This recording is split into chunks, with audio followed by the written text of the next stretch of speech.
Vamos, então, agora passar a palavra ao Dr. Rafael Bezerra Ximenes de Vasconcelos, que é procurador do Banco Central desde 2002, atuou como diretor de supervisão do COAF de 2019 a 2025, após integrar seu plenário como conselheiro entre 2018 e 2019.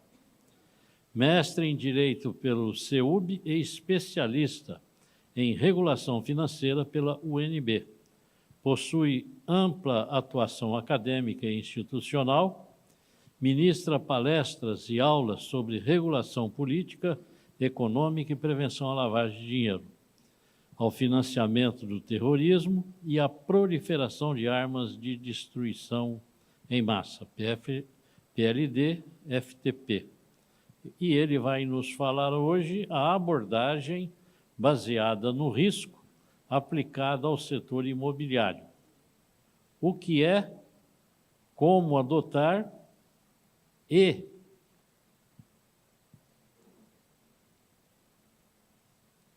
aqui eu acredito que abrir caminhos para fortalecer os mecanismos de PLD e FTP no segmento. Por favor, doutor Rafael.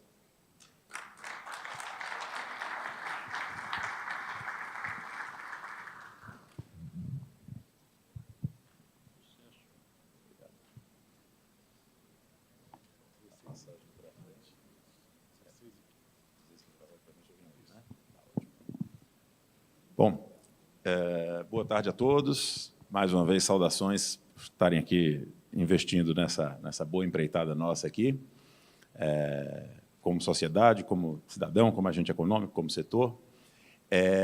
E eu gostaria de agradecer em especial o doutor Alejandro, que, embora não possa estar conosco aqui por ter sido acometido de certo problema de saúde, nos brindou aí com o arquivo de apresentação, que eu procurarei passar para todos.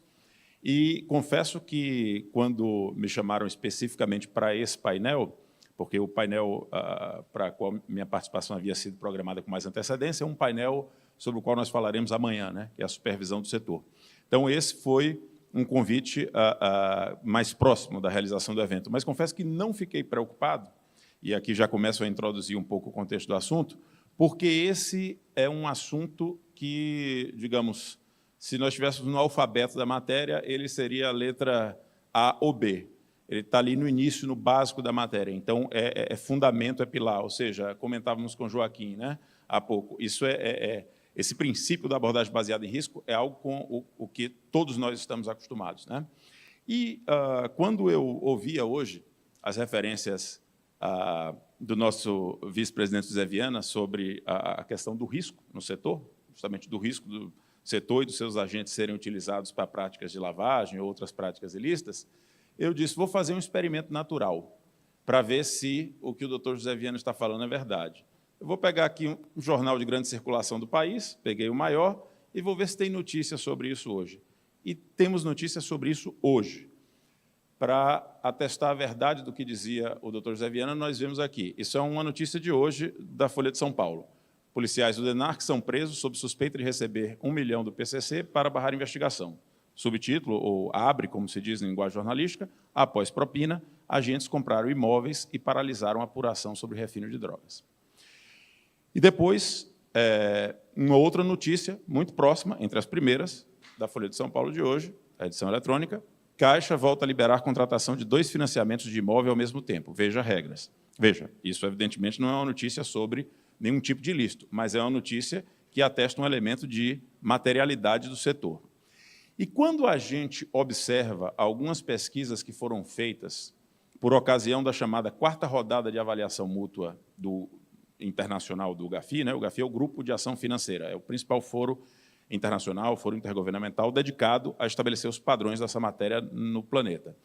E ele utiliza a colaboração dos diversos participantes, hoje em dia praticamente todas as jurisdições do mundo, tirando aqueles que por alguma razão resolvam ser pares internacionais, e eu estou me referindo a 1 ou 2 países, não mais que isso, né? Então, ele obtém a colaboração de representantes desses diversos países para que uns examinem a consistência do sistema de PLD-FTP dos outros. Por quê? Porque isso aqui é um sistema em que, se um ponto falha, é como uma corrente. A corrente, o que mais interessa nela não é o elo mais forte, é o elo mais fraco, né? É como um comboio de navios que tem de andar junto. O que mais interessa é o navio que anda mais lento, não o que anda mais rápido. Então, é do interesse de todos os países que todo o esforço e investimento que eles fazem, seus setores econômicos, seus agentes econômicos, para prevenir a lavagem, seja reciprocamente trabalhado pelos demais. Por isso que uns examinam os outros, por isso que o nome é avaliação mútua. Pois bem, na quarta rodada de avaliação mútua, essas rodadas de avaliação distam umas das outras há alguns anos, né? Na quarta rodada de avaliação mútua, e o Brasil concluiu a sua participação, a sua quarta rodada de avaliação do seu sistema de PLD-FTP em 2023, foram feitas algumas pesquisas. E é interessante que, no guia sobre abordagem baseada em risco no setor financeiro, a gente vê lá 3 gráficos em pizza das perguntas. Vocês consideram que, em sua jurisdição, isso todos que participaram, e essas rodadas de avaliação envolvem entrevistas com os diversos atores, a unidade de inteligência financeira de cada país, os reguladores de cada setor, as autoridades de persecução e representantes dos setores. Ou seja, houve corretores de imóveis, representantes de corretoras, representativos do mercado, de maior porte, etc., que foram ouvidos em entrevistas, assim como houve gestores de escritório de contabilidade, enfim, sem falar, óbvio, dos setores financeiros. E se fazia perguntas para essas pessoas que participavam. Você considera que o risco desse ou daquele setor é alto ou baixo? Em relação ao setor imobiliário, a maioria dos países que participaram da quarta rodada, e todos participam, tem que participar das rodadas, os que estão sob o guarda-chuva do GAFI, consideraram que o risco era alto no setor imobiliário. A maioria considerou que o setor era muito relevante no seu setor econômico. E a maioria, portanto, eu não estou fulanizando a coisa para o Brasil, isso é uma questão mundial. E a maioria considerou que o nível de conhecimento do setor sobre o sistema de PLD-FTP era pobre, nas medidas muito pobre, pobre, bom, muito bom. A maioria considerou, então, veja, a maioria considerou que o setor tinha risco alto de lavagem, financiamento, terrorismo e proliferação, que era muito relevante para a sua economia, no nível máximo do seu país, e que era pobre o nível de conhecimento do setor, nos seus diversos participantes, em relação à matéria. Veja, esse, portanto, é um quadro típico de um desafio para o sistema global de PLD-FTP, não só o brasileiro. E isso, como eu disse, vocês podem observar nesse guia, que eu recomendo que todos passem os olhos nele. Claro, está em inglês, mas, enfim, hoje em dia a gente tem, com essas ferramentas aí de inteligência artificial, uma possibilidade muito boa até de obter uma tradução, um resumo. E esse guia específico para abordagem baseada em risco no setor financeiro foi publicado em 2022 para atualizar um guia que já havia desde 2008, ou seja, desde os primórdios há esse foco entre os setores não financeiros na parte imobiliária, por questões óbvias, são transações maiores, em vez, veja, o lavador e o infrator, de forma geral, ele é um agente econômico como qualquer outro, ele quer melhorar a relação dele de custo-benefício.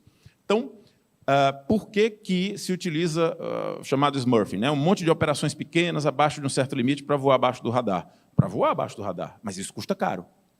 Há um estudo da Febraban, que foi divulgado no início do ano, que 10 milhões, vejam bem, 10 milhões de CPFs brasileiros, principalmente da população mais jovem, são utilizados, praticamente alugados, entre aspas, para atuarem como front person, como laranjas, né? Esse é um quadro, né? A gente pensa, será que isso é uma realidade só do Brasil? Não. No início desse ano, eu tive num evento nos Estados Unidos, no Banco Interamericano de Desenvolvimento, e o equivalente ao COAF, né, o homólogo do COAF nos Estados Unidos, a UIF norte-americana, dizia que, das comunicações todas que recebeu em 2024, 42% envolviam identidade falsa, algum tipo de identidade falsa, nos Estados Unidos. Então, veja, esse é um desafio importante, mundial, não é algo só nosso, e conhecido há muito tempo no caso do setor imobiliário, desde a convocação inicial do GAFI, né, na reunião do G7, entre 89 e 90, que, entre os não financeiros que se considerava que tinham de estar presentes, colaborando com o sistema de PLD-FTP, os agentes imobiliários, os corretores de imóveis, enfim, eram apontados como um setor de risco e de relevância econômica importante. Como eu dizia, voltando, fechando esse parêntese aqui, o criminoso e o lavador é um agente econômico racional. Então, ele fragmenta para voar abaixo do radar, mas isso custa caro, ele precisa lançar a mão desses laranjas, etc. Se você puder fazer esse tipo de coisa numa transação imobiliária, imagine que beleza. você consegue deslocar um grande valor, se você faz uma transação super precificada ou subprecificada, você consegue passar uma grande quantidade de valor de um lado para o outro, que você gastaria muito na sua indústria do crime, se você fosse ter que lançar mão de vários laranjas, etc. Outra, é um tipo de transação que não é tão comum que ela se torne habitual como a transação de um cliente bancário com um banco. Porque, muitas vezes, o corretor vai ver o cliente que compra o imóvel uma vez na vida, ou talvez uma vez ao longo de algumas décadas. Isso faz parte da natureza de um negócio de grandes proporções. Não é um bem comoditizado, salvo se você estiver numa grande metrópole, em que o metro quadrado tem um preço muito conhecido, etc. e tal, via de o padrão construtivo, a atualidade ou obsolescência do padrão construtivo seja muito padrão, com um plano diretor muito fixo. Exemplo, Asa Sul em Brasília. Dificilmente você vai ter imóveis muito novos. Então, você sabe mais ou menos quanto vale ali o metro quadrado, de que tipo de construção você está falando, um gabarito dali de 6 andares que não vai passar. Mas, em boa parte dos contextos em que se negocia imóveis, a coisa não é tão simples assim, e o imóvel não é comoditizado. Ele é um bem que tem apreciação passível de variação de avaliação subjetiva considerável. Então, você pode superprecificar, subprecificar. Ou seja, tem muitas características que trazem riscos inerentes ao setor em várias partes do mundo, como eu dizia. E por isso é que esse guia existe desde 2008, por isso que foi atualizado em 2022, para poder refletir um pouco toda essa complexidade. É um setor também que sofreu mudanças nos modelos de negócio nos últimos anos. É um setor que ainda não teve um impacto muito disruptivo de uma Big Tech, mas isso, de alguma forma, ronda adjacente ao setor, nos Airbnbs da vida e logo as plataformas, quinto andar, etc. Eu cheguei a receber uma consulta específica de um integrante do Cresce de Minas, há uns anos atrás, sobre um desses modelos de negócio um pouco estranhos, que ele não sabia se estava sob a jurisdição do Cresce ou não. Então, veja, tudo isso faz com que esse guia tenha sido editado e com que esse guia seja muito importante, e o que está estabelecido nele, para se poder aplicar bem nesse setor uma série de recomendações do GAFI que tem tradução bastante específica e vinculante na legislação nacional que confere obrigações para os integrantes do setor. Então, por exemplo, para entender o que a recomendação 1, que fala exatamente de abordagem baseada em risco, exige dos integrantes do setor e dos supervisores do setor, é importante ter em mente as luzes que esse guia lança sobre a questão. Para entender as obrigações básicas de conhecer o seu cliente e outros envolvidos e registrar o que você faz, recomendações 10 e 11, importante também, para conhecer como adotar devidas diligências reforçadas ou especiais para clientes que envolvem maior risco, a exemplo das tais pessoas expostas politicamente, ou seja, agentes públicos que têm posições proeminentes de decisão e que, portanto, podem ser mais assediados por riscos de eventuais corruptores, por decisões que podem envolver algum tipo de pista. Bem o que se precisa aplicar.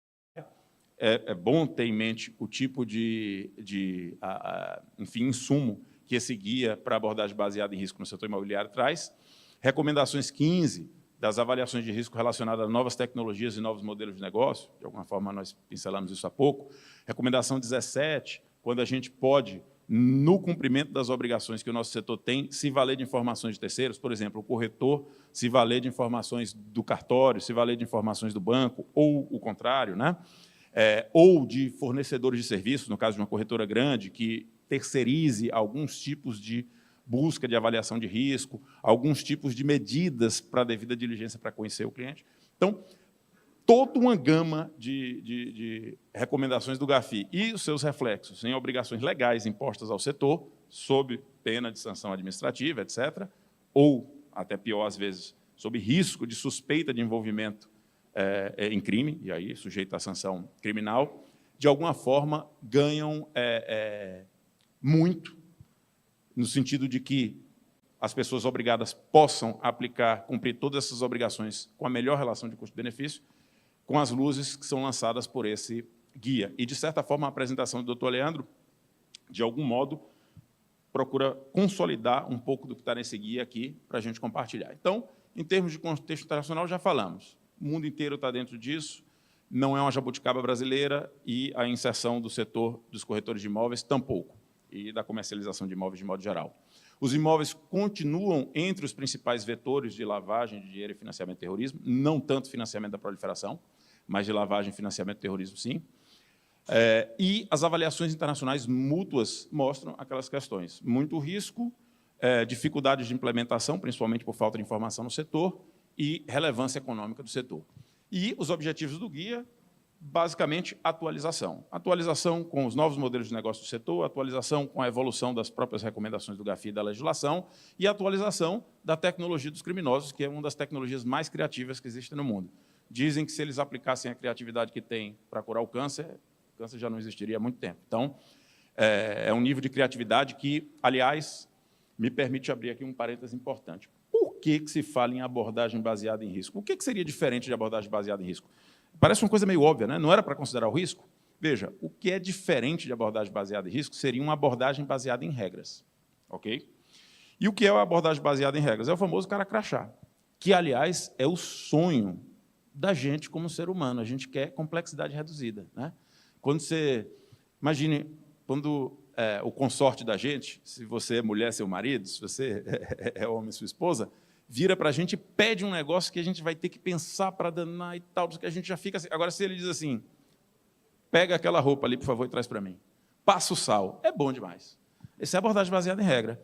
Então, várias vezes a gente sente angústia nos setores. As pessoas dizem, mas o que eu tenho que comunicar para o COAF, por exemplo? Essa pergunta é um sonho de redução de complexidade, mas é uma quimera, é um sonho de uma noite de verão. É impraticável e não existe em lugar nenhum no mundo. Por quê? Justamente porque nós estamos num ambiente que ele é do que se chama, para quem estuda o tema da complexidade nível 2, que é a seguinte complexidade. Meteorologia é complexo? É difícil saber se vai chover ou não, e por isso se erra muito nessas previsões. Mas se um dia eu conseguir descobrir todas as variáveis influentes no fenômeno meteorológico e conseguir colocar num algoritmo que preveja se vai chover ou não, São Pedro não vai ficar envergonhado, encabulado, e vai dizer, nossa, me descobriram, agora eu vou ter que mudar a minha fórmula, porque senão... Não, você vai saber quando vai chover, quando vai fazer sol, quando vai ter nuvem, está ótimo. Agora, um mercado de ações. Se eu descobrir um algoritmo para saber que uma ação vai valorizar amanhã 5%, e as pessoas souberem disso, não vai valorizar 5%, vai valorizar 15%, ou mais, porque todo mundo vai atrás. Então, a mesma coisa com o crime. Se eu descubro exatamente como o criminoso atua, e essa informação se amplifica um pouquinho, não precisa muito, não, os criminosos são os maiores interessados no tema de PLD e FTP, eles rapidamente vão dar um jeito de fazer diferente. Por isso que a ideia de o que eu devo comunicar é, como eu disse, um sonho impossível, porque no dia que esse sistema for óbvio, a ponto de você poder passar uma instrução que possa ser tratada com abordagem baseada em regras, o criminoso já vai ter mudado a forma de cometer o crime. É por isso que aqui não dá para ter normas baseadas em regras, não dá para ter supervisão baseada em regras, não dá para ter a política de cada empresa de corretagem de imóveis baseada em regras. Você precisa fazer as coisas baseadas em risco, e risco é evento futuro incerto. Então, você está lidando com um certo nível de incerteza, porque o contexto em que você atua e o tipo de fato que você atua para prevenir é eminentemente mutável. Aliás, ele vai mudar conforme o seu comportamento, inclusive. Então, por isso que aqui... e outra coisa também importante, essa é uma boa notícia, é que ninguém é ingênuo ou draconiano o suficiente, nenhuma autoridade, para achar que o sistema de prevenção ele vai impedir todos os ilícitos. Isso não acontece em nenhum país do mundo. O país que tiver o melhor sistema de PLD e FTP do mundo não impede todos os ilícitos. E as pessoas não são cobradas para impedir todos os ilícitos. Esse é um sistema para impedir aquilo que é mais evidente do ponto de vista prospectivo, ou seja, de analisar evento futuro incerto com base nos dados que se tem hoje. Durante algum tempo, houve certa incompreensão dessa característica do sistema e, às vezes, a gente via autoridades de persecução lá na ponta da cadeia de informação, né? Ministério Público, polícia, dizendo, nossa, como é que essa joalheria não viu esse escândalo passando? Como é que esse corretor de imóveis não viu esse escândalo passando? Esse banco não viu?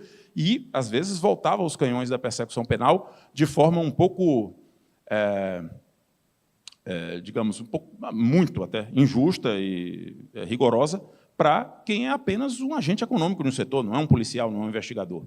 Porque aqui, na ponta, o sujeito tinha busca e apreensão, interceptação telefônica, etc., RIF do COAF já pronto, enquanto que o cara da joalheria, o corretor de imóveis, ele tem um recorte da realidade. Ele não sabe, ou se espera que não saiba que o cliente dele está querendo cometer um ilícito. Espera que ele não tenha certeza. O que ele pode perceber apenas é se algo é esquisito, é estranho ou não. Como disse aqui o doutor Gustavo, ex-presidente do COAF, no evento em que esteve presente em 2023. Quer dizer, aqui, essa ideia de suspeita talvez seja uma palavra até forte demais. O suspeito aqui é muito no sentido do não usual. Pois bem, então, o que se quer, como eu disse, é que coisas muito gritantes, coisas além de qualquer dúvida razoável, não passem pelos gatekeepers, pelos sujeitos obrigados. E é isso que se cobra. E, realmente, aqui, como eu disse, está uma boa notícia.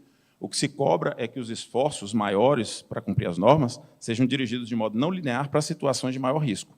E, nas situações de menor risco, em contrapartida, se permitem medidas simplificadas, o que não significa medida nenhuma. Tá?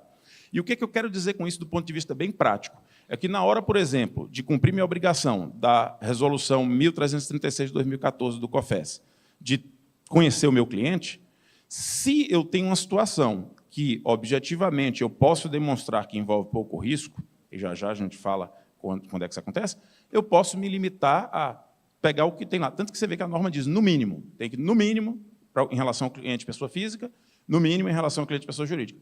Pegar a identidade, ver o documento, ver se ele é ele mesmo, CPF, talvez por mera entrevista saber o que ele faz. Se a situação envolve um pouco mais de risco, talvez entrar no Google. O que custa? Não custa muito. Para o tempo de horas homem gasto com a atividade de corretagem, que a gente sabe que não é uma atividade tão imediata, é uma atividade longa, né? São percentuais de negócios grandes, mas que tomam um tempo razoável para ser feito. O que é uma Google? Agora, se a situação é de muito risco, pode ser que se precise ir um pouco além disso. Nunca transformando a pessoa obrigada, seja de que setor for, num policial. Porque o Estado não confere a vocês poder de requisição, não confere recurso tributário para fazer isso, mas exigindo esforço não linear. Aqui não é abordagem baseada em regra. Em todos que chegarem, eu olho no Google, vejo a relação de pessoas jurídicas, pessoas expostas politicamente, que está divulgada no portal da transparência, e de uma forma melhor de trabalhar estruturadamente dentro do Siscoaf. Olha, se eu já fiz comunicações anteriores daquele sujeito no Siscoaf, estou satisfeito, vou fazer com todos desse jeito. Isso não é uma forma boa de cumprir as obrigações de PLD e FTP, porque o que se espera é que se cumpra diferente, com maior esforço, quando tem maior risco, com menor esforço, quando tem menor risco. Aí alguém diria, bom, mas ainda assim, Rafael, entendi por que tem que ser abordagem baseada em risco, entendi por que não dá para contar com a simplificação absoluta de faça isso desse jeitinho e você está livre de sanção. Entendi que eu tenho que pensar no risco, estimar o que pode acontecer no futuro, mas isso é uma ideia também muito simples. Justifica um painel de um evento para uma coisa dessa? Justifica. Por quê? A finalidade da ideia, aplicar mais esforço onde há mais risco e menos onde há menos risco, é muito simples. Agora, o como fazer isso é relativamente complicado. E por quê? Porque, para se valer do benefício de poder adotar medidas simplificadas na hora de cumprir as obrigações, você vai precisar fazer, igualzinho o cara que tem muito risco, uma coisa, demonstrar seu risco. Demonstrar se seu risco é baixo, se seu risco é médio, se seu risco é alto, e há uma técnica para fazer isso. Aí alguém poderia dizer, não, tudo bem, Rafael, ficou um pouco mais complexo, mas isso aí é gestão de risco normal que a gente conhece, probabilidade, impacto, etc. Aqui tem umas diferencinhas. Por exemplo, gestão de risco normal, teoria geral da gestão de risco, probabilidade e impacto. Né? Então, um hecatombe nuclear, impacto absoluto, mas probabilidade muito pequena, porque se espera que os mecanismos de governança mundial evitem chegar nesse ponto. Então, você multiplica a probabilidade vezes o impacto, você chega num nível ponderado lá que não é necessariamente muito alto, nem necessariamente muito baixo. Isso aí a gente conhece bem, aquelas matrizes de risco. Só que aqui, no eixo probabilidade, a gente tem uma característicazinha um pouco peculiar, é que ele se decompõe em duas coisas, vulnerabilidade, ameaça e vulnerabilidade. Ameaça é aquele tipo de ameaça inerente que eu disse, são as características inerentes de como funciona o mercado de imóveis. Vocês conhecem como ninguém. Vulnerabilidade é o seguinte, como a gente está tratando do risco de acontecer um evento ilícito, está pressuposto que o Estado, que transformou ele em ilícito, ao botar numa norma que aquilo era ilícito, ele tem medidas para evitar que aquilo aconteça, medidas policiais, medidas do sistema de prevenção, etc. Então, você precisa saber se essas medidas, eu estou simplificando aqui, mas é esse o propósito da apresentação, são suficientemente fortes ou fracas. Isso é a vulnerabilidade. Então, esse é um setor que, sem dúvida nenhuma, tem ameaças inerentes, por conta daquelas características que a gente falou. E, do ponto de vista das vulnerabilidades, a maioria das jurisdições considera que esse setor, até por ser não financeiro, ele ainda é vulnerável. O sistema de prevenção nele ainda não está plenamente consolidado, e isso vai ser objeto de observação internacional na 5ª rodada, que, inclusive, separa, nos resultados imediatos, a avaliação do setor financeiro e do setor não financeiro. Antigamente, eles ficavam juntos. Você separava a supervisão e a atuação dos próprios integrantes do setor. Isso era bom, porque era como colocar um pouco de água no feijão, para usar uma boa e expressiva linguagem popular. Porque, na maioria dos países, você dizia, olha, os setores não financeiros estão indo um pouco imaturos, mas como o setor financeiro está bem, na média a coisa vai. Agora não. Agora o spot vai ficar todo sobre os setores não financeiros, e dentro deles o setor imobiliário tem destaque, ou seja, para o próprio interesse do setor, para o próprio interesse da reputação do setor e de cada um de seus integrantes, no horizonte de uma avaliação que deve chegar aí nos próximos 3, 4 anos, é importante, digamos, a gente ter essa gestão de risco, considerando essas peculiaridades, bastante azeitada, para a gente poder demonstrar, e não apenas no achismo, que o nosso risco é baixo ou médio, se for o caso, ou então ter consciência de que esse risco é alto e de onde ele é alto para poder aplicar a abordagem baseada em risco. Bom, então, aqui o doutor Leandro ele tratava um pouco da abrangência do setor imobiliário lato sensu, que não envolve só os corretores, evidentemente, envolve o setor também dos registros de imóveis, dos notários, né, que fazem as escrituras de compra e venda, de promessa de compra e venda, do próprio setor financeiro, que acaba sempre, ou muito frequentemente, estando inserido nesse contexto, além de advogados, contadores, para citar apenas exemplo. Mas o foco da apresentação aqui, claro, é na parte da intermediação, né? É o foco do regulador brasileiro, o COFES, na intermediação, e, começando a avançar, me dizia nosso vice-presidente, no contato com as incorporadoras, que não estou fazendo intermediação, mas fazem uma comercialização importante de imóveis. E aí, as principais vulnerabilidades na região, e aqui não só no Brasil, que destacava o doutor Leandro, são as transações de alto valor em pagamento único, aquilo que eu disse, isso é muito bom para quem quer lavar, porque você tem um custo menor para ocultar, se você conseguir fazer a transação da forma dissimulada ou simulada como você quer. Dificuldade de identificar beneficiário final, isso é um drama geral dos vários setores, a gente vai falar um pouco sobre isso. Uso recorrente de estruturas jurídicas complexas, e aí a gente vê que a parte financeira vem para cima da parte da economia real, que já é complexa o suficiente e torna a coisa ainda mais complexa.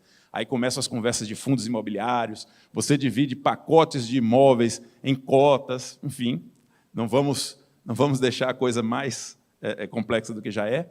E o grau limitado de maturidade regulatória. Isso são as principais vulnerabilidades mais ou menos pronunciadas nesse ou naquele país aqui da nossa sub-região, né? E aí, antes de avançar muito no slide seguinte, um pouco dessa questão do beneficiário final, né? Beneficiário final, o que é? Tem 2 sentidos de beneficiário final.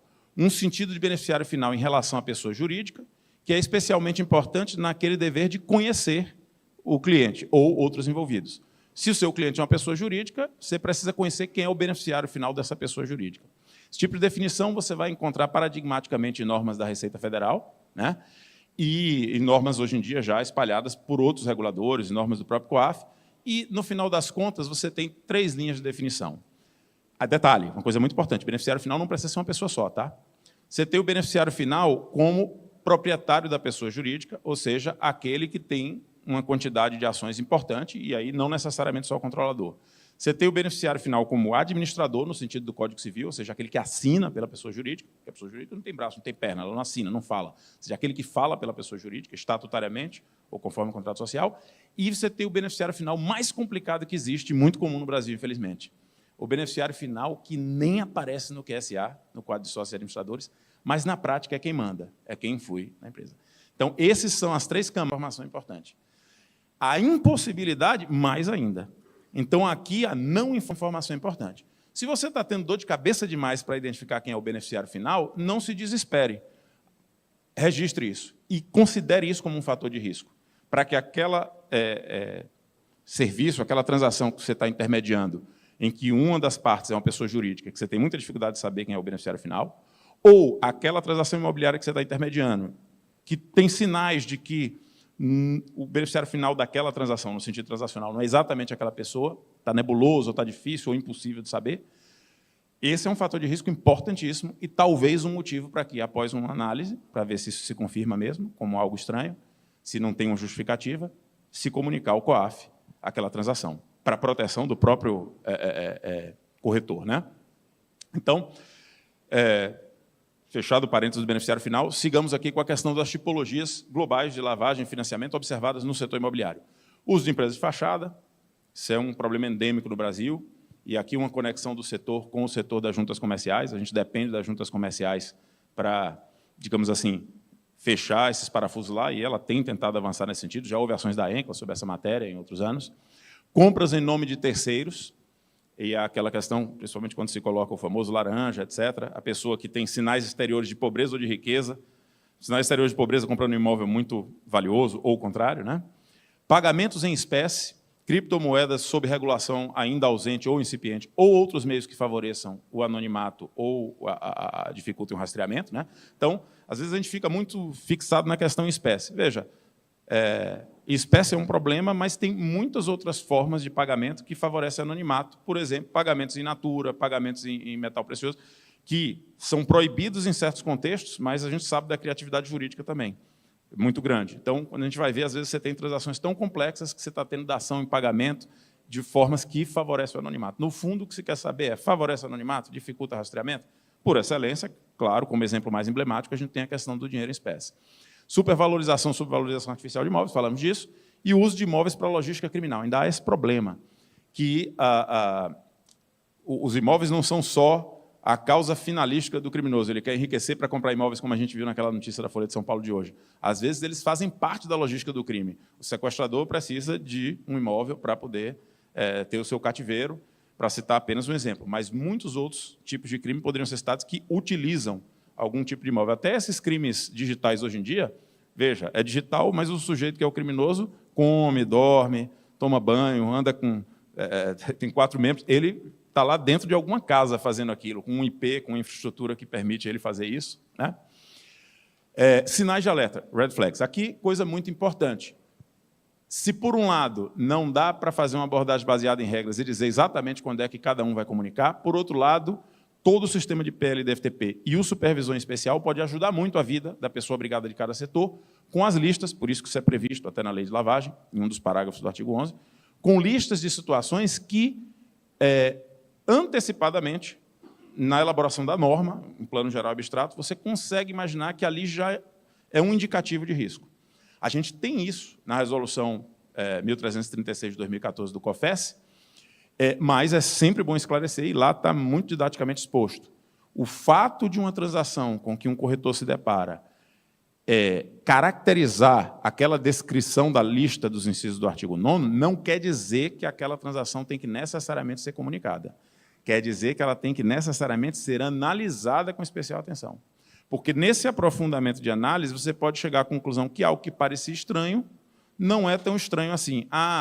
Eu fiz uma diligência a mais, aqui você tem uma razão para isso aqui, né? Então, uma doação de um imóvel para alguém que não parece ser parente. Aí você vai ver, é o enteado da pessoa, né? É alguém que trabalhou na casa da pessoa por muito tempo. Então, você pode descobrir em diligências complementares, aprofundando a análise conforme o risco da situação, que aquilo que parecia estranho no início não se confirma como tal e não justificaria a comunicação. Mas esses listas de red flags, e no caso do setor imobiliário aqui no Brasil, uma lista até bastante ampla, no artigo 9º dessa resolução, 1336 de 2014, são de grande ajuda. Outra coisa que é de grande ajuda, em termos de abordagem baseada em risco, a chamada avaliação setorial de risco. E veja, isso pode parecer um luxo num país que teve apenas a sua primeira edição de avaliação nacional de riscos em 2021. Mas essas avaliações setoriais de risco podem ser bastante simples. Por exemplo, entrevista por internet.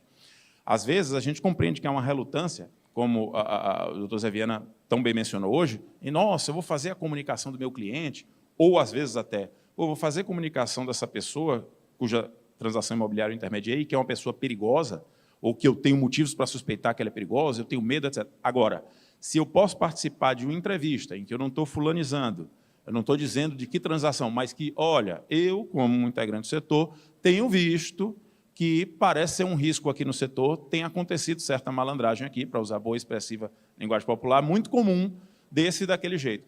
E se eu consigo fazer uma entrevista dessa, num setor tão amplo quanto o dos corretores de imóveis, e compilo isso, consolido isso numa avaliação setorial de riscos, isso é ótimo até para dar segurança para os profissionais e para as empresas do setor. Por quê? Porque quando eles fizerem uma comunicação, se acontecer de todos os mecanismos para manter essa comunicação sigilosa falharem por alguma razão, nesse ou naquele caso, sempre se vai poder dizer, olha, isso não foi uma deliberação pessoal minha, eu não quis comunicar a ninguém, eu tenho que fazer, porque, olha só, a minha avaliação setorial de riscos aponta que esse tipo de questão é de risco. Se eu não fizer, eu vou ter uma sanção do meu supervisor, eu vou, eventualmente, levantar uma suspeição sobre a minha atividade. Então, ter avaliações setoriais de risco, assim como ter essas listas de red flags, é algo muito útil. E aí vamos pegar algumas das listas de red flags gerais, que, inclusive, tem um reflexo muito bom na lista de red flags específica aqui do setor imobiliário no Brasil. Né? Então, relutância em fornecer... nós temos red flags ligadas ao cliente, né? Então, red flags associadas a clientes. Relutância em fornecer documentação e informações. Muitas vezes a gente vê nos setores as pessoas perguntando, e eu até quero ver que tempo eu tenho aqui, se eu já passei muito. 15. Mas eu posso pedir ao sujeito, por exemplo, a declaração de imposto de renda dele? Poder pedir, você pode pedir qualquer coisa, você pode pedir um elefante azul para ele, e ele pode negar. Você não é delegado ou autoridade de persecução que tem o poder de requisição, ou seja, ele não cometerá ilícito se não lhe entregar. Mas você pode, e mais do que pode, deve pedir certas coisas. E se ele nega, lembra daquela história? Não informação é informação relevante. Isso é um red flag. Porque, claro, eu dei um exemplo muito extremo de declaração de imposto de renda, porque é uma coisa que expõe muito a vida da pessoa. Mas, digamos, eu faço uma pergunta. Você é pessoa exposta politicamente? Porque, veja, a lista de pessoas expostas politicamente que a gente tem no Portal da Transparência não é exaustiva. Ou você é parente de pessoa exposta politicamente, e isso não está na lista. E a pessoa diz, não quero responder. Né? E veja, não se deve jamais dizer, olha, se você não responder, eu vou lhe comunicar, porque aí você está infringindo a vedação do tipping-off. Se a pessoa perguntar, por que você está perguntando isso? Pode dizer, porque a legislação de prevenção à lavagem exige que a gente levante informações. Não tem problema nenhum, isso está na internet, está no Diário Oficial. Mas você, como eu disse, pede. E, em situações de menor risco, pode pedir muito pouco. Em situações de maior risco, pode ser que você tenha que pedir mais, para entender a natureza do negócio. Está na resolução do COFES. E a relutância é um red flag. Perfil econômico incompatível com o imóvel. Óbvio, red flag óbvio, não precisa nem ser comentado. Uso de procuradores sem justificativa. Há um custo de transação em usar procuradores, mas se você percebe que é uma pessoa que tem negócios em muitos locais, domicílio em várias partes, um empresário que tem empresa com filiais em muitos lugares, é natural que o sujeito não seja onipresente, ele use, portanto, procuradores, mandatários. Se justifica, não há nada estranho, mas sem justificativa é um red flag. Conexões com pessoas expostas politicamente ou países de alto risco. PEPs a gente já falou um pouco. Países de alto risco. Que países são esses? Como gênero, a gente fala de alto risco, mas você tem duas espécies desse gênero. Os países de legislação tributária privilegiada, o famoso paraíso fiscal. Se você botar no Google, lista paraísos fiscais RFB, vai aparecer lá um ato da Receita em que ela divulga, por períodos, os países que ela está considerando paraísos fiscais, porque tem legislação fiscal privilegiada. E os países que o Grupo de Ação Financeira considera frágeis, com fragilidades importantes, a famosa lista cinza e a lista negra, em matéria de PLD-FTP. Isso também no Google você consegue achar, e consegue achar, inclusive, em português, algo divulgado pelo próprio COAF, pelo Ministério da Justiça, etc., sempre que o GAFI atualiza essas listas, salvo engano, 3 vezes por ano. Então, por exemplo, você vai intermediar uma transação imobiliária com alguém estrangeiro, com um nome estrangeiro. Faz parte de conhecer ele, saber a nacionalidade dele. Você percebe que é estrangeiro. É estrangeiro. Vou dar o exemplo porque é concreto e objetivo. É estrangeiro da Coreia do Norte. Se você for lá no Google, vai olhar que está na lista negra do GAFI. Tudo bem, pode ser a pessoa mais honesta do mundo, tudo tranquilo, mas é um fator de risco, precisa olhar com especial atenção. Aquela questão, mais esforço, onde há mais risco. É um estrangeiro de um país... o Irã, hoje em dia, não está sob sanção de prevenção e financiamento da proliferação, mas continua um país que, em algumas edições, esteve na lista cinza. Enfim, essas listas vão mudando e é possível ver, como as da Receita também. E, aliás, na resolução 1336 de 2014, tem lá dizendo que transações feitas com estrangeiros são um sinal de necessidade de análise com especial atenção, de fazer uma devida diligência reforçada, né? Sinais de alerta agora relacionados à transação. A gente viu relacionados ao cliente. A transação, pagamentos fora dos padrões de mercado, transferências de múltiplas contas não relacionadas, tem a ver com aquela coisa de fragmentar para voar abaixo do radar. Mudanças repentinas de titularidade ou retorno de uma mesma titularidade após certa sucessão de transações. Isso, inclusive, é um red flag que está lá no artigo 9º, não está no guia do GAFI, mas está no artigo 9º da 1336. Se um imóvel circula e depois volta para a mesma titularidade, tem algo de ilícito nisso? Não. Eu vendi um dia, estava precisando do dinheiro e tal, gostava da casa, um dia, volto, mas tem que se olhar com especial atenção. Principalmente, como aqui é a abordagem baseada em regra, é mais principiológico, principalmente se esse circuito foi muito curto. Poucos meses, o negócio volta para a mão da mesma pessoa, negócio estranho. Se volta com valor diferente, mais estranho ainda, né? Uma coisa é, passou 15 anos, tá? O sujeito se mudou, foi morar em outro lugar, voltou, gostava daquela casa, comprou de volta. Tá? Quem dera se eu voltasse para Salvador, ia comprar uma casa que eu tinha perto da praia, que era uma beleza. Aí o corretor vai me analisar com especial atenção, talvez me comunique tudo bem, faz parte do jogo. Mas é isso, é um sinal de alerta. Compra sem visita ou análise do imóvel. Imóvel é um bem um pouco caro para você sair comprando assim, como se estivesse comprando pela internet uma blusinha da Shein, né? Então, mas é uma empresa enorme que tem que botar um lugar físico de atendimento em tudo que é cidade do país. Tudo bem. Aí você diz, não, tem o sinal, né? Esse red flag, foi uma compra feita sem visita ao imóvel, mas é uma empresa que não tem frota de veículo, tem quase uma frota de imóveis para atendimento, é um imóvel de não muito alto valor, numa área em que o tipo de construção, o padrão construtivo é muito homogêneo. Isso é suficiente para você dizer, não, analisei e cheguei à conclusão de que não vou publicar. Aliás, isso tem muito a ver também com a abordagem baseada em risco. Risco é uma coisa que a gente quer se livrar dele, né? Como eu disse, o sistema não é ingênuo e nem prevê a eliminação do risco, ele prevê a mitigação. E aí, você poderia dizer, mas agora eu quero saber da dimensão do risco para mim. Eu quero ajudar esse sistema, claro, para ajudar a sociedade, mas eu quero me ajudar. Eu quero evitar confusão para o meu lado. O que é que me protege diante de uma perspectiva de sanção ou de desconfiança de uma autoridade de persecução em relação à minha atividade, caso um criminoso use minha atividade sem eu saber para fazer algo? O que lhe protege não é comunicar. Muita gente pensa isso, eu vou sair comunicando tudo. Ainda mais que na atividade de corretor, não são tantas transações, eu vou comunicar todas, eu estou feliz da vida. Não está, até porque isso lhe tiraria da boa-fé. Se ficar muito clara a identificação de que a identificação é defensiva, e isso, eu já vi isso acontecer, certo setor especial, há sanção. Porque a sanção é tanto para o falso positivo, você comunica quando não devia, quanto para o falso negativo. Aí alguém diz, então eu tenho que acertar na mosca? Não. Você tem que estar na zona cinzenta do razoável. Se o caso além de qualquer dúvida razoável, de não comunicar e você comunica, sanções acontecem, e eu já vi acontecer, sanções sérias. Depois eu até conto o caso. Era o setor de venda de veículos. E se o caso era, evidentemente, além de qualquer dúvida razoável, de comunicar e você não comunica, sanção também. Então, aí, alguém diria, e tá bom, e quando eu estou naquela zona cinzenta lá, de comunicar ou não comunicar, o que é que me protege? Aí, a resposta objetiva e peremptória e categórica. O que protege é registrar a análise que você fez da situação que entrou numa red flag. A situação, porque, no fundo, o que todo mundo faz é o que se chama de MSAC, é monitorar todos os sujeitos obrigados, de todos os setores. Você monitora tudo que faz e com quem faz, seleciona aquilo que parece estranho, analisa para ver se esse estranho é estranho mesmo, e se continuar sendo estranho, você comunica. Somente nesse caso. Então, quando você faz essa análise, eu não estou falando, não precisa ser um parecer, não. É uma análise. E você consegue registrar a análise e registrar quando você fez ela, para não parecer que você inventou um pretexto depois, e se essa análise for razoável, seja a sua conclusão para comunicar ou para não comunicar, você está protegido. Isso é que protege, registrar a análise. Quando você comunica, você acaba registrando essa análise no campo do formulário eletrônico do SISCOAF, que o doutor Sadi perguntou hoje, né? Quem é que era cadastrado e tal, você acaba registrando num campo chamado informações adicionais, você conta a história lá. Então, sua análise já está lá. Mas quando você não comunica, e, como eu disse, não tem problema nenhum, isso não põe ninguém em risco, você tem que manter esse registro com você. Olha, chegou uma situação que tinha um estrangeiro, que era de um país, digamos, que estava na lista cinza, mas eu vi que a transação era normal, o valor era igual ao de mercado, Ele estava comprando imóvel porque ele viria morar aqui. Eu, inclusive, perguntei qual era a atividade dele aqui. Ele mostrou que estava trabalhando na indústria química tal, que tem a sede naquele município.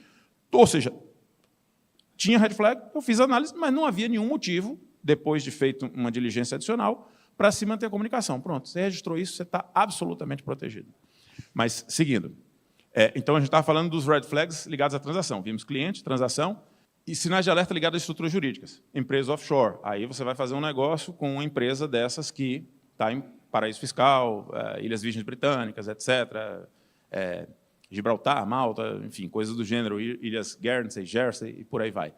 Caribe, tem muitos. Propriedades registradas em trust. Nós não temos trust no Brasil, mas o negócio pode estar sendo feito por um trust estrangeiro. E no Brasil não temos trust, mas temos figuras jurídicas parecidas, fundo fiduciário, coisas do gênero. Complexidade injustificada em estruturas corporativas. Aí chega aquele cliente que você... O que é isso aqui? É um fundo imobiliário, acessório, colateral? Está difícil de entender. Sinal de alerta.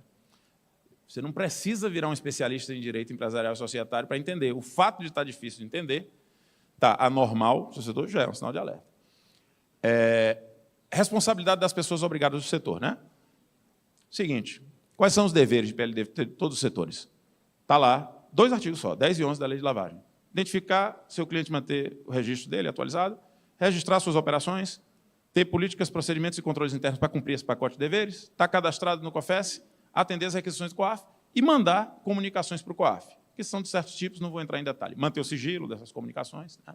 E se você passar um ano sem ter o que comunicar para o COAF, aí informa, estamos chegando, 31 de janeiro é o último dia para fazer isso, informa para o sistema COFES Cresce, que, olha, eu passei um ano aqui e realmente não tinha nada para comunicar para o COAF. Isso tudo podia ser resumido numa frase. Saber o que você faz, com quem, e se for estranho, comunicar ao COAF. Pronto. O que você faz? Registro da operação. Com quem você faz? Conhecer as pessoas com quem você faz. Está ali a devida diligência para você poder conhecer as pessoas envolvidas. E, se for estranho, comunicar ao COAF. Fazer aquela história. Monitoramento, seleção, análise e comunicação. Verificação da origem de... identificação do beneficiário final, daquela forma, até o limite do que é razoável buscar e, se ainda assim não se encontra ou é difícil encontrar, sinal de alerta. Verificação da origem dos fundos. Pode-se e deve-se, como integrante do setor, perguntar de onde vêm os recursos. E se o cara perguntar por quê? Faz parte da legislação de prevenção à lavagem. Não vou contar, não. Direito seu. Mas é um sinal de alerta. Registros adequados e acessíveis. O que quer dizer esse adequado e acessível? É muito comum os setores obrigados a dizer, não, eu consigo saber com quem que eu fiz isso, quando, como, etc. Tal. É só ir lá no cartório, pedir um certo... Você não cumpriu a obrigação. Porque, como certos setores que dizem, eu tenho a nota fiscal. Isso aqui... para fins de PLD e FTP, o registro tem que ser adequado e acessível a tempo e a hora para autoridades de persecução, autoridades policiais, Ministério Público, para poder, diante de fiscalizações do COFES Cresce ligadas ao cumprimento desses deveres, está ali pronto. Não é dizer que, se eu for atrás, eu consigo daqui a um mês. Isso não serve. Bom, os fundamentos da abordagem baseada em risco, óbvio, você conhecer o seu próprio risco. As recomendações do GAFI falam em identificar, avaliar, compreender, para poder adotar medidas de mitigação. Ele nem fala de outras formas de tratamento. Né? Tipo, aceitar, ele não pode, e eliminar, ele não tem essa vã pretensão. Mas o mitigar é cobrado, e isso se reflete na nossa legislação. Documentar análises correlatas às decisões de comunicar ou não, a gente acabou de falar disso. E, nesse caso, a Resolução 336, por ser de 2014, ainda não era muito didática quanto a esse dever de manter o registro da análise. Mas isso é algo que você faz no seu interesse, como integrante do setor. Não precisa estar na norma, porque é de seu interesse ter o registro dessa análise, porque isso é o que protege, como eu referi, seja para comunicar, seja para não comunicar. Revisão, mitigar riscos, com medidas proporcionais, né? Mais esforço onde tem mais, menos onde tem menos, e revisão periódica e aprimoramento contínuo dessas avaliações de risco. Nesse aspecto, a resolução também não é detalhada. A única vez onde aparece a palavra risco na resolução, atualmente, e talvez por isso o doutor Saad tenha até dito que seria interessante uma atualização normativa no setor, é quando se fala das jurisdições dos países de alto risco. Mas não tem uma regra detalhada sobre como fazer a avaliação interna de risco, etc., como tem, por exemplo, a norma dos reguladores financeiros, Banco Central, CVM e tal. Mas, veja, nada impede que se tenha em mente esse espírito, porque a legislação mais atual, vamos chamar de terceira geração, a normatização infralegal mais atual dos setores obrigados, ela tem por pilar fundamental o binômio risco e efetividade. Eu penso prognosticamente o que, em termos de fato futuro incerto, mas que tem maior ou menor probabilidade, pode trazer ameaça da minha atividade ser utilizada para alguma lavagem, e não é em abstrato, não, tá? É no caso concreto, na minha cidade, no meu nicho de negociação, na forma como os negócios são feitos na minha praça comercial, né? Eu olho isso e tomo medidas para evitar. E depois, retrospectivamente, eu olho para trás e vejo se algo deu errado. Como fazer isso, essa efetividade? Às vezes, se pode fazer por engenharia reversa. Um caso que passou pelo seu setor, que você sabe que virou um evento criminoso, que saiu na mídia, ou etc. e tal, você diz, opa, aqui, se eu tivesse previsto de uma forma diferente, eu poderia ter pegado, seria razoável, ou não? Não tem jeito, foi um caso muito excepcional, passaria. Esse é um exemplo. Outra coisa são exercícios de simulação, mas, enfim, a gente não vai ter tempo de olhar a efetividade agora. A abordagem baseada em risco já é assunto complexo o suficiente. E aí, nessa parte de conhecer o cliente, lembrar sempre que conhecer o cliente não é só dizer, me dá o seu CPF aí, muitos setores têm isso, porque você tem que saber se quem diz que é mesmo a pessoa, e se isso é presencial, o CPF não tem foto. Se é presencial, você tem que mandar algum documento com foto. Se é não presencial, você tem que ter mecanismos equivalentes de identificação no mundo digital. E qualquer um que tem uma conta aqui de Nubanks da vida, ou outras fintechs, sabe que hoje em dia você tem vários mecanismos de reconhecimento facial, não é coisa cara, obviamente, não é para a realidade de indivíduos, corretores, e nem de empresas de corretagem pequenas, mas você tem mecanismos até de prateleira de identificação digital. Você tem que, além de saber que quem diz que é realmente, que é o identificar e verificar, você tem que qualificar, saber o que o sujeito faz da vida, qual é a condição econômica dele, etc., ou saber qual é o interesse naquela transação, e você tem que classificar em termos de risco. Por sorte, nesse setor, isso não é exigido de um modo formal. No setor financeiro é exigido de modo formal, você tem que botar uma letrinha lá de nível de risco. Mas você precisa ter essa noção para poder aplicar a abordagem baseada em risco, se aquele é um cliente arriscado ou não, né, na hora de conhecer o cliente. Tem que ter um entendimento da finalidade da transação, isso é exigido especificamente na norma do Brasil, e monitoramento quando houver relação continuada, embora isso seja raro no setor. Diligência reforçada para conhecer clientes e outros envolvidos em certos casos, quando é PEP, quando é cliente pessoa jurídica com estrutura societária complexa demais, quando a fonte de riqueza ou dos fundos que vão ser usados na transação parece nebulosa, aí, nesse caso, você precisa ir além. Beneficiário final, os desafios, já falamos sobre isso, tá? Podemos pular até, porque o tempo, acho que eu já esgotei meu tempo. Riscos em operações comerciais específicas são aquelas que têm maior complexidade financeira, como a gente viu, muitas formas de pagamento, vindo de muitas fontes diferentes. Uso frequente de veículos corporativos, e, às vezes, aqueles trusts ou empresa que é usada, na verdade, para disfarçar uma coisa que vai ser... Isso é muito comum, as tais das holdings familiares, né? Não é à toa que a tributação chegou nelas agora.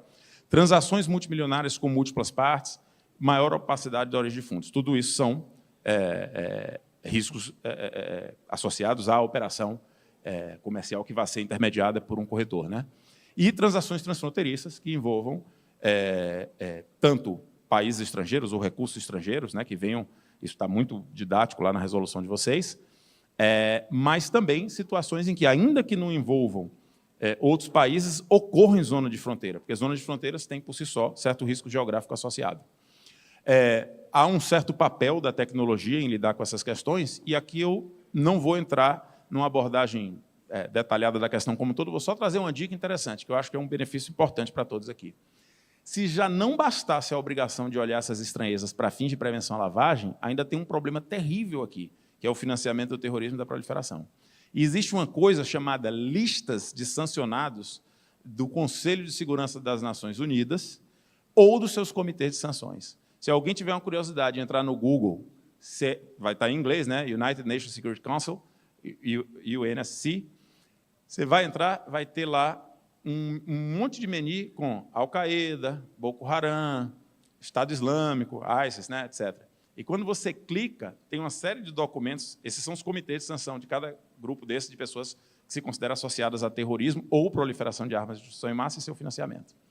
Aí, quando você entra lá na lista. Nomes em alfabetos estrangeiros, consoante dobrada, não tem CPF, uma dificuldade incrível, não é isso?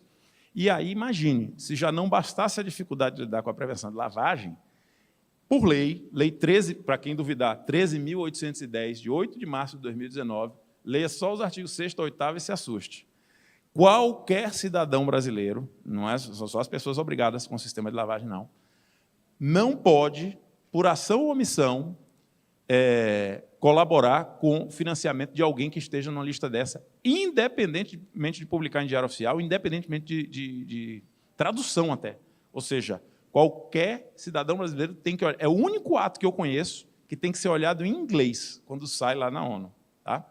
E aí alguém vai dizer, Rafael, agora eu estou desesperado. Mas não se desesperem. Por quê? Porque os nomes nessa lista, felizmente, são nomes bem esotéricos. Então, se você for lidar com um cliente que tem um nome bem esotérico, pareça ser de origem estrangeira, que possa indicar, já é um sinal para você ir lá e julgar o Conselho das Nações Unidas, mas a boa dica é a seguinte, o Gafilat, ele fornece, se você entrar no site Gafilat, você vai encontrar lá formas de obter de graça um software, principalmente para empresas pequenas ou indivíduos que integram setores obrigados, isso é maravilhoso, um software em que, se você colocar o nome do cliente, ele já faz a varredura na lista do Conselho de Segurança da ONU para você. E faz com o nível de acurácia que você quiser. Não é aquela coisa que, se não dobrou a vogal, a consoante, vai errar, não. Você diz, eu quero 100%, aí bate igual, tem que bater igual. 90%, 80%, 70%, você pode calibrar, e aí, se o nome é parecido, aí você olha, se é aquela pessoa, pega a lista da OFAC, pega outras listas alternativas, mas a lista mais séria, porque é vinculante, né, se aplica de imediato no Brasil por lei, é essa lista do Conselho de Segurança da ONU. Então, eu recomendo demais que busquem no Gafilat se informar sobre como é que você baixa o sisteminha deles para você poder fazer essa consulta. Isso é usar a tecnologia para você poder ter segurança de estar cumprindo. Porque se um sujeito que está numa lista de sanção dessa faz um negócio com você, e com isso, porque é aquela coisa, é a bomba atômica, né? O risco é muito, a probabilidade é muito pequena, mas o impacto é muito grande. E alguma coisa muito ruim acontece, você vai ter uma dor de cabeça enorme, maior do que com lavagem. E aí a gente tem bons exemplos internacionais, né, de tecnologias chanceladas por reguladores. Tá? Eu dei o exemplo aqui do Gafilat. Você tem a questão da supervisão baseada em risco, que eu não vou deixar para falar amanhã, porque amanhã a gente vai falar justamente de supervisão. Então, podemos não gastar o tempo aqui com isso. E você tem um destaque importantíssimo da cooperação interinstitucional, e eu vou acabando aqui, tá? Vou até vocês ficarem tranquilos, vendo que terminou logo, que é o seguinte, que liga um pouco com a apresentação da Bia. A pergunta que eu ia fazer para a Bia, quando ela terminou, se abrisse para a pergunta, era, Bia, na sua experiência lá de muitos anos, dando suporte às reuniões da ENCLA e tal, como você avalia a inserção do sistema COFES-Cresce, relativamente recente lá, em termos dos benefícios que isso pode render para a categoria? Por que eu digo isso? Porque comentava hoje com o Dr. Zé Viana, nosso vice-presidente, quem não é visto não é lembrado. E o Dr. Zé Viana dizia de uma certa desconfiança institucional que, por exemplo, autoridades de persecução tinham com o próprio sistema COFES-Cresce, julgando como se fosse um sistema muito cooperativo, muito classista, e aí não queriam, por exemplo, compartilhar provas de casos e operações de investigação que envolveram transações imobiliárias para poder o COFES-Cresce cumprir seu papel de supervisão daqueles casos e tal. E isso é um desafio, né, superar essa questão, e, de certa forma, estar numa arena como a da ENCLA, que o Dr. Zé Viana perguntou quantos conhecem aqui, né? E o COFES-Cresce passou a estar lá presente, fez parte de ação no ano passou, vai fazer parte de ação esse ano, vocês viram a primeira ação, isso denota a importância, é sobre a questão imobiliária. Isso tudo vai dando ganho reputacional para a classe como um todo, graças ao bom trabalho do Zé Viana, do Milton, e vai construindo confiança, essa confiança para essa interlocução interinstitucional. Porque isso é uma forma muito boa de obter informações de outros setores. Porque lá você vai ver o representante do CNJ que regula a turma dos cartórios. Lá você vai ver representantes, entidades representativas de cartórios. Eu cheguei a ver, no evento passado de 2023, problemas de ruído de comunicação entre notários, quando iam fazer a escritura de compra e venda, de promessa de compra e venda, com os corretores. Coisas que, às vezes, eram fruto, é isso mesmo, ruído, fruto de incompreensão institucional do papel de cada um nesse sistema de PLD-FTP. E isso é muito importante para poder aplicar a abordagem baseada em risco. Por quê? Porque, às vezes, a informação sobre risco que deu trabalho para conseguir um setor pode ser colaborativamente compartilhada com os demais. Não a informação de que comunicou com o COAF, mas a de risco. Assim como entre os integrantes do mesmo setor. entidades representativas do setor de cartórios, e vou terminando por aqui, construíram, eles têm recursos consideráveis, né? Construíram softwares, cadastros únicos e tal, que ajudam muito os integrantes desse setor na hora de fazer as suas avaliações de risco. Conseguiram começar a quase iniciar uma avaliação setorial. Então, isso tudo é um exemplo também de uma forma boa de lidar com a abordagem baseada em risco. Para conhecer nossos riscos, a gente precisa, às vezes, buscar informações em parceiros. Então, veja, um assunto complexo, denso, mas que, se for bem compreendido, vai permitir a todos os senhores cumprirem as obrigações, cuidando, portanto, do seu próprio risco, se protegendo, a um custo muito menor. Porque não vai precisar fazer coisa demais quando o risco for baixo e puder ser demonstrado que é baixo. E vai gastar seus recursos naquilo que pode lhe trazer mais dor de cabeça, naquilo que pode trazer mais risco. Então, essa aí é a mensagem. É um assunto muito técnico, o de amanhã já é mais geral, a gente vai poder fazer de uma forma mais dialogal. Muito obrigado. Desculpe aí ter passado um pouco.